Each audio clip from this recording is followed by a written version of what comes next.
Sejarah perkembangan antropologi budaya.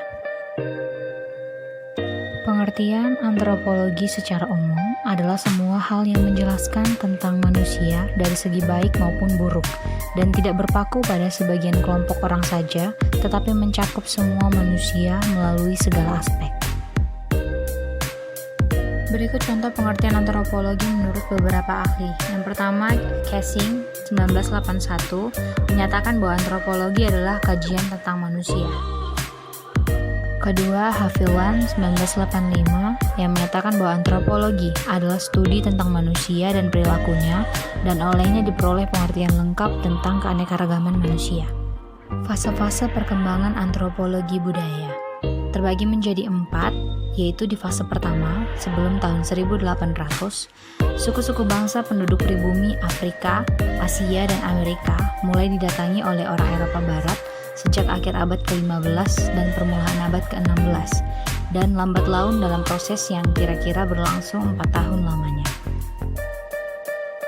Pada fase kedua, integrasi yang sungguh-sungguh baru timbul pada pertengahan abad ke-19, waktu timbul karangan-karangan yang menyusun bahan etnografi tersebut berdasarkan cara berpikir evolusi masyarakat.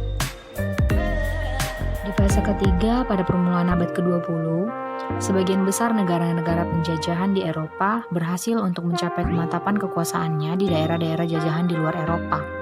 Dalam fase ketiga ini, ilmu antropologi menjadi suatu ilmu yang praktis dan tujuannya dapat dirumuskan sebagai hal yang mempelajari masyarakat dan kebudayaan suku bangsa di luar Eropa, guna kepentingan pemerintah kolonial dan guna mendapat suatu pengertian tentang masyarakat masa kini yang kompleks.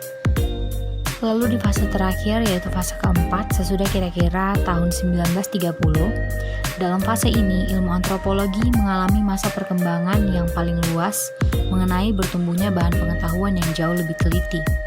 Tujuannya ilmu antropologi dalam fase berkembangnya yang keempat ini dibagi menjadi 2 bagian, yaitu tujuan akademikal dan tujuan praktisnya.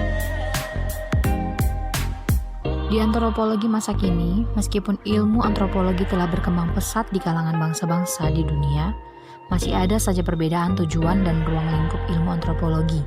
Dan hal ini terjadi terutama pada negara Amerika, Inggris, Eropa Utara, Uni Soviet, dan beberapa negara berkembang termasuk Indonesia. Jadi sekianlah penjelasan yang dapat saya sampaikan mengenai materi sejarah perkembangan antropologi.